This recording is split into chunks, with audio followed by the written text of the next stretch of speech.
Ya, puji Tuhan, siang hari ini kita kembali bertemu untuk belajar firman Tuhan. Eh, Pembelajaran kita tetap dalam waktu yang singkat, tapi mudah-mudahan ini menjadi sarana yang baik membangun iman, terus juga menambah wawasan, dan juga membangun karakter. Jadi nggak cuma menambah wawasan, tapi juga membangun iman dan karakter. Di sini kita akan belajar firman Tuhan dengan sederhana, tapi mengena bagi kita semua. Oke, karena setelah kita tertunda terhambat 1 minggu. Kita mulai lagi. Mari kita mengawali dengan berdoa. Kita berdoa, Tuhan Yesus, terima kasih. Kami mengucap syukur.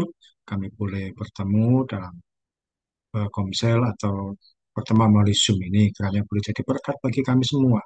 Kami serahkan dari awal sampai akhir jalannya pembelajaran firman Tuhan ini supaya tidak ada masalah baik dari jaringan maupun alat yang kami gunakan. Dalam nama Tuhan Yesus kami berdoa dan mengucap syukur. Amin. Ya. Oke, kita belajar firman Tuhan. Kalau siang itu sepertinya aman jaringannya, kalau malam kadang-kadang tidak menentu.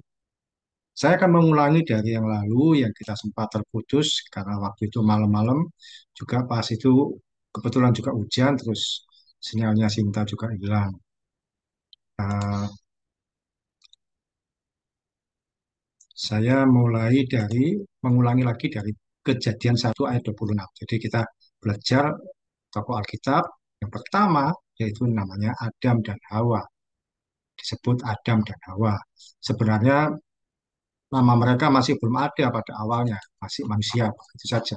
Tapi kita kenal mereka dengan nama Adam dan Hawa. Di sini saya tampilkan di gambar itu eh, satu bagian firman Tuhan, yaitu dari Kejadian 1 ayat 26. Firman Tuhan, saya bacakan, berfirmanlah Allah, baiklah kita menjadikan manusia menurut gambar dan rupa kita, supaya mereka berkuasa atas ikan-ikan di laut dan burung-burung di udara dan atas ternak dan atas seluruh bumi dan atas segala binatang melata yang merayap di bumi. Ya.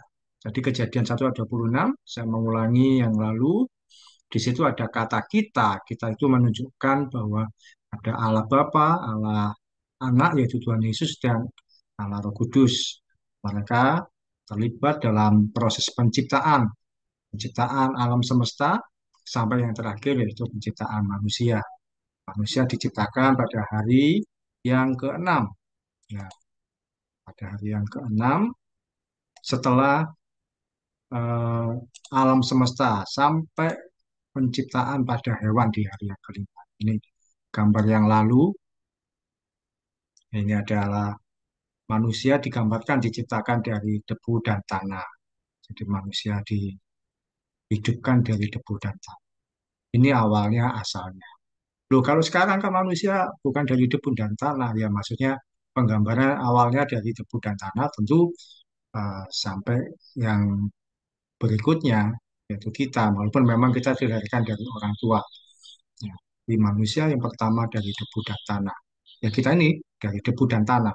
Kita berasal dari debu dan tanah. Nantinya kalau meninggal pun juga kita berbentuk debu dan tanah ketika dimakamkan. Manusia diciptakan pada hari ke-6, manusia pertama disebut Adam. Adam artinya manusia. Kemudian bertemu dengan, nantinya itu bertemu dengan seorang pendampingnya, yaitu bernama Hawa. Hawa disebut ibu dari semua yang hidup.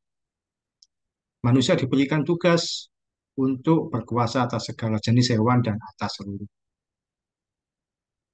itu pengantarnya. Kemudian pembelajaran tentang Adam dan Hawa, yaitu bahwa manusia diciptakan menurut gambar dan rupa Allah.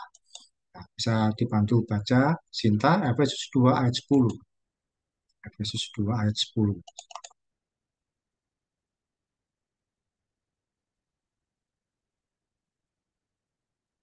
Efesus pasal 2 ayat 10, silakan.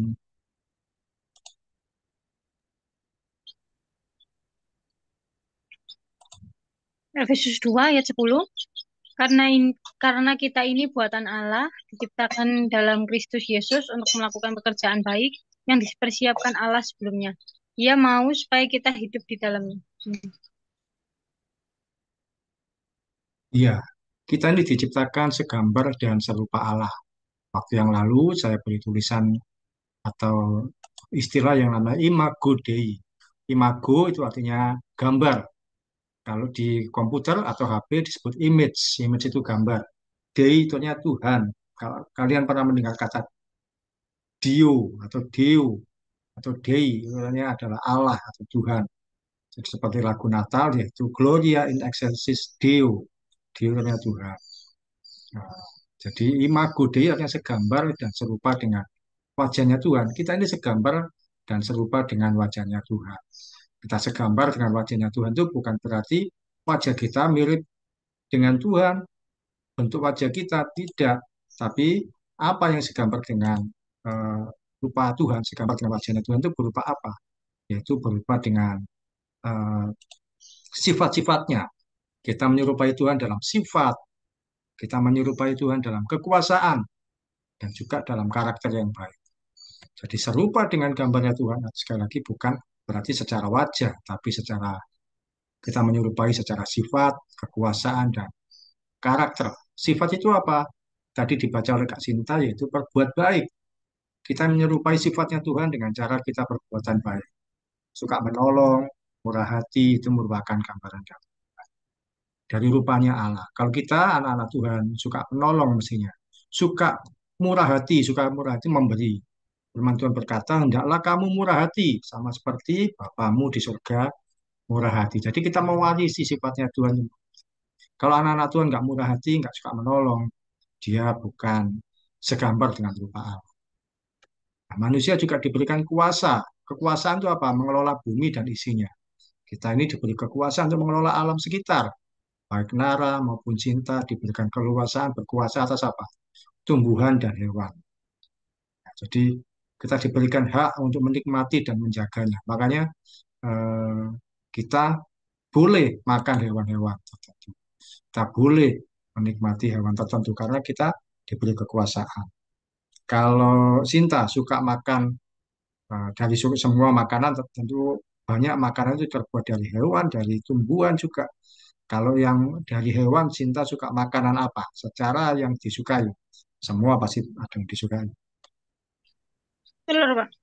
Telur, oh suka telur. Diapakan? Digoreng, direbus, dadar, Ceplok, Pak. ceplok. Suka telur. Ya itu juga bagian dari. Berarti telur itu bagian dari ayam. Kalau tumbuhan, artinya sayur gitu, suka apa tidak? Nggak terlalu. Suka, Pak. Cuman Apa, tertentu. apa contohnya? Wortel, kentang. Gitu. Kentang itu sayuran ya. Kalau wortel itu sayur apa buah sebenarnya? Iya. Ada sayur, ada buah ya. Wortel. Ada sayur, ada buah. Ya, oke. Nara, suka makanan apa yang terbuat dari hewan?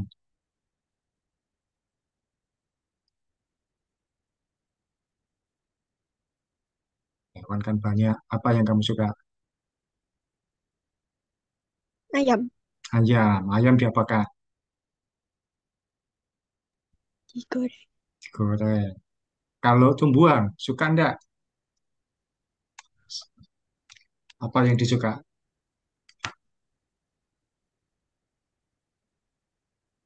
Kentang. Oh, kentang. Ya, luar biasa. Kita diberi kekuasaan untuk menikmati alam semesta, berkuasa atas hewan dan tumbuhan. Bahkan kita boleh memperagakan. Ada banyak makanan dari hewan, ayam, sapi, eh, dan sebagainya. Bahkan mungkin juga orang-orang dari kalangan tertentu boleh makan B2 dan seterusnya.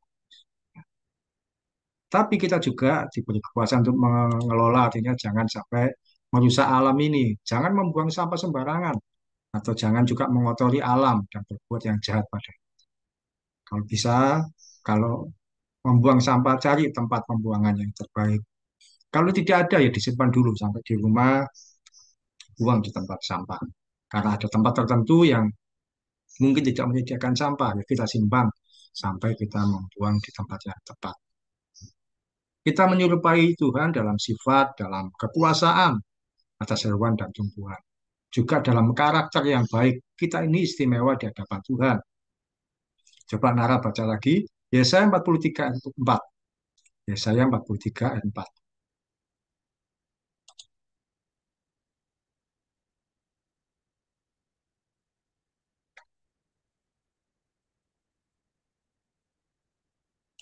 Yesaya 43 ayat 4.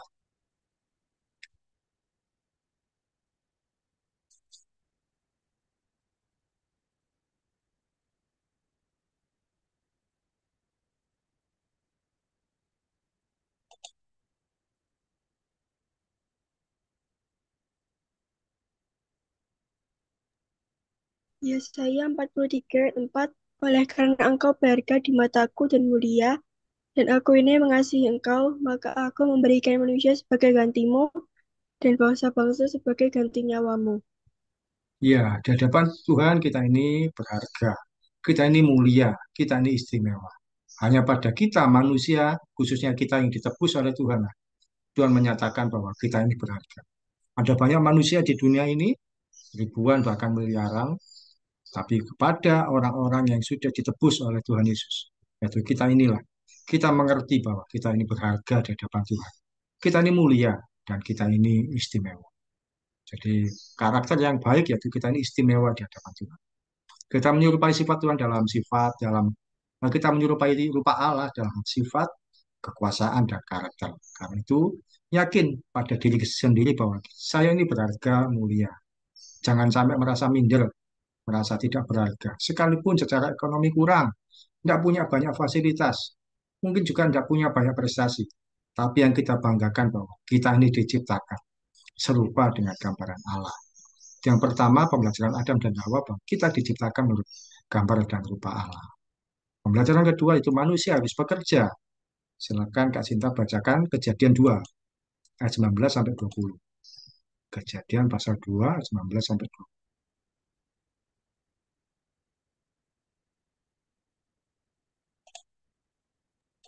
Kejadian 2 ayat 19. Lalu Tuhan Allah membentuk dari tanah segala binatang hutan dan segala burung di udara.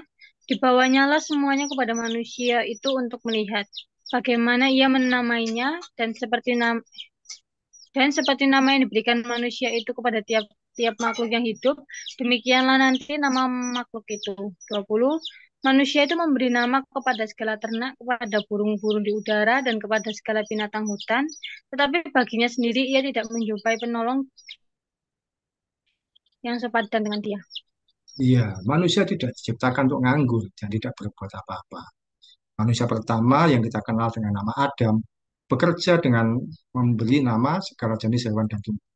Jadi di gambar ini kalau ada dilihat itu bahwa ini manusia bekerja, pekerjaannya apa? Memberi nama hewan-hewan. Dia jalan kemana ketemu hewan, dia dikasih nama, kamu kuda, ini sedang menunjuk. Mungkin ketemu yang lain, kamu aku beri nama domba, aku beri nama siapa misalnya rusa dan seterusnya. Dan dari nama hewan itulah yang disebutkan oleh Adam yang kita kenal sampai sekarang. Yaitu pun kalau ada hewan yang memang masih ada yang belum punah. Nah, apakah di masa-masa itu sudah ada dinosaurus ya? Kita tidak tahu pasti ya, tapi mungkin saja sudah ada. Tapi ada memberi nama segala jenis hewan. Bahkan tumbuhan. Ada tumbuhan, loh, kalau disentuh, misalkan dia ngomong bahasa Indonesia, loh, kok dia bisa nutup sendiri? Ah, malu ini, berarti kita beri nama putri malu. Kok ini lebar? Dikasih nama. Nah, atau misalkan ada yang seperti matahari, ini dikasih nama bunga matahari, dan seterusnya. Dan pekerjaan itu kan tidak selesai satu dua hari, berikutnya juga. Oh, kamu belum saya kasih nama.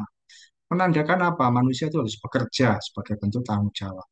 Kalau orang sudah sampai usia tertentu, harus mulai bekerja untuk cari uang, bertanggung jawab pada hidupnya sendiri maupun keluarga. Kalau anak yang sekolah, bekerjanya dengan cara apa? Belajar, bertanggung jawab dengan prestasi. Nggak boleh males. Firman Tuhan mengatakan orang yang tidak bekerja tidak boleh makan. Coba Nara baca 2 Tesalonika 3 ayat 10.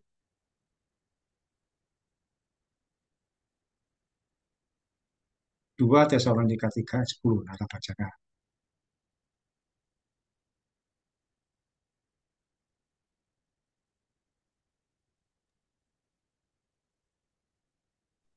2 Tesalonika 3 ayat 10. Sebab juga waktu kamu berada di antara kamu, kami memberi peringatan ini kepada kamu. Jika seorang tidak mau bekerja, janganlah ia makan. Ya, firman Tuhan mengatakan orang yang tidak mau bekerja tidak boleh makan. Nah, ini bukan berarti bahwa, oh misalkan Kak Sinta tidak bekerja, terus mamanya berkata, kamu nggak boleh makan. Tidak, tapi maksudnya supaya kita tidak boleh malas dalam menjalankan tanggung jawab. Baik yang bekerja, yang belajar, atau yang lain. Jadi tidak boleh kita malas-malasan. Kalau malas ya nggak dapat haknya. Haknya itu apa? Makanan. Di poin kedua, pembelajaran Adam dan Hawa, manusia diciptakan menurut gambar dan rupa Allah. Kedua, manusia itu harus bekerja. Adam pun juga bekerja. Kalau waktu itu bekerja ya memang belum dapat uang. Kalau sekarang memang bekerja. Seorang melakukan sesuatu supaya dapat uang. Nah, waktu itu ya pekerjaannya ya memberi nama hewan. Ya upahnya apa ya? Dia bisa bebas makan makanan yang ada di Taman Eden. Kemudian yang ketiga, poin terakhir yaitu manusia diberikan kebebasan, tapi terbatas. Manusia diberikan kebebasan yang terbatas. Kak Sinta bacakan Kejadian 2 ayat 16 sampai 17. Kejadian 2 ayat 16 sampai 17.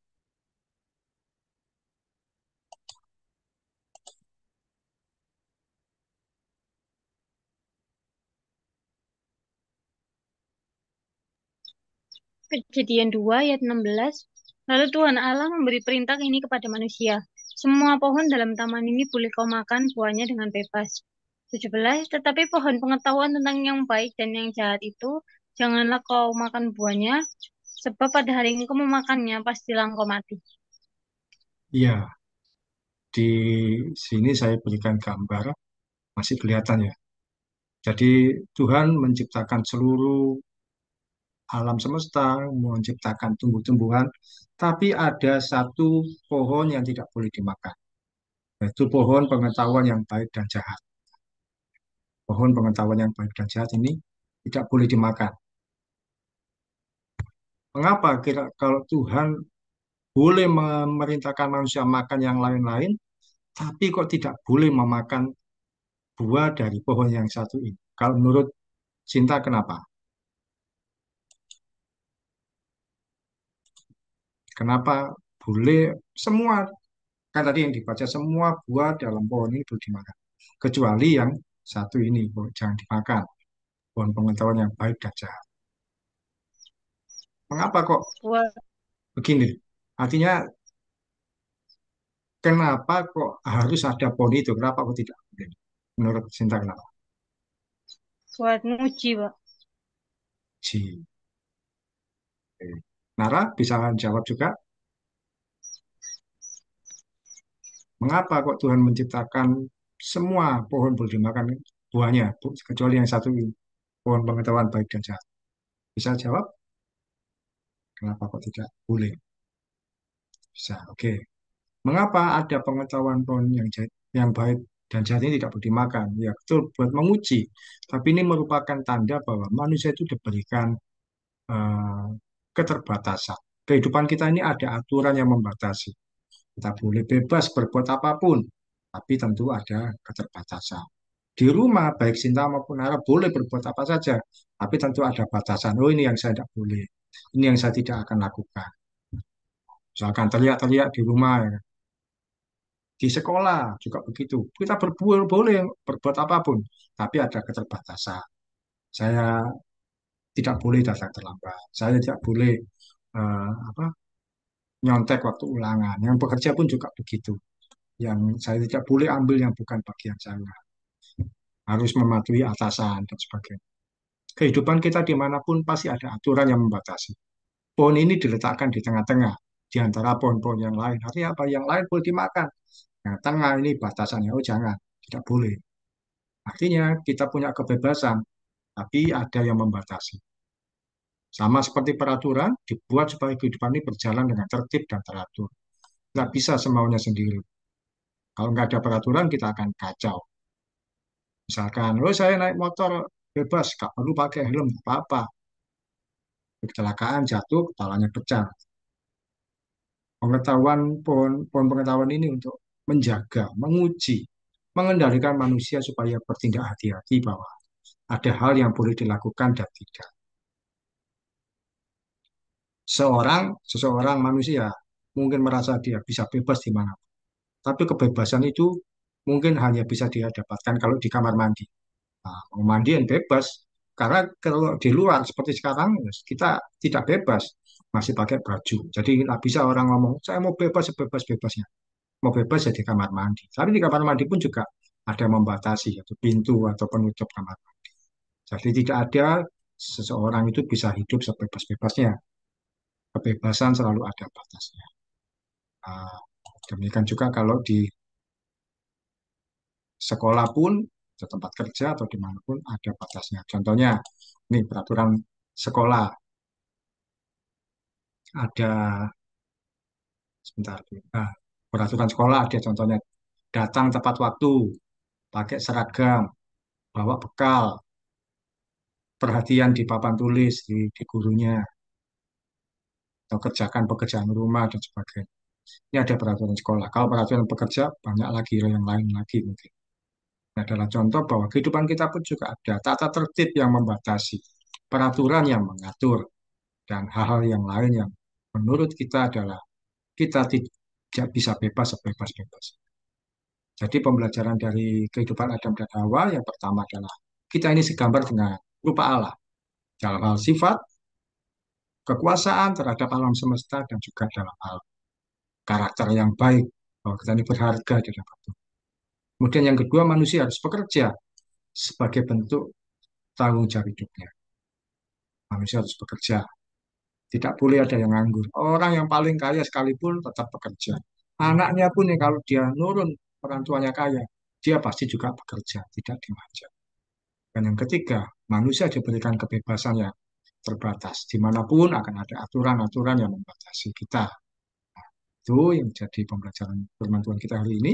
Sharingnya adalah, nah, menurut kalian, ini sederhana saja, gampang saja. Peraturan apa yang menurut kalian itu ada di keluarga? Di setiap keluarga kita, di setiap kita tinggal, pasti ada peraturan. Yang di keluarga kalian, menurut kalian ini adalah peraturan. Memang tidak dibuat tertulis.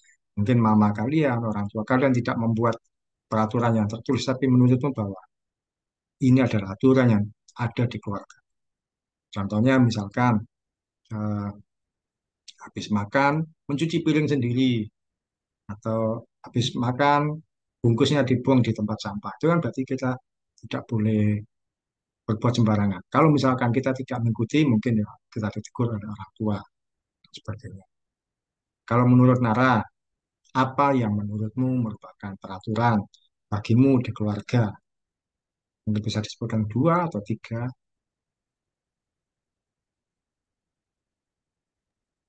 Gak boleh tidur malam-malam. Ya boleh tidur malam-malam ya. Soalnya semakin malam nanti bangun kesiangan. Ada lagi?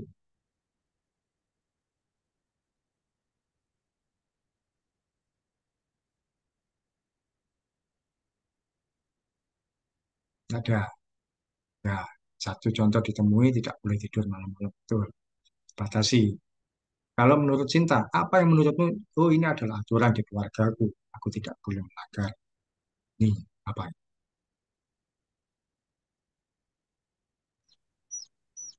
Apa ya? Oh, mungkin nggak boleh pulang terlalu malam.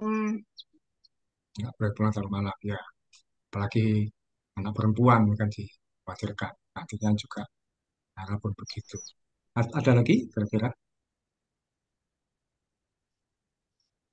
Satu lagi, memecahkan piring Coba. harus mengganti.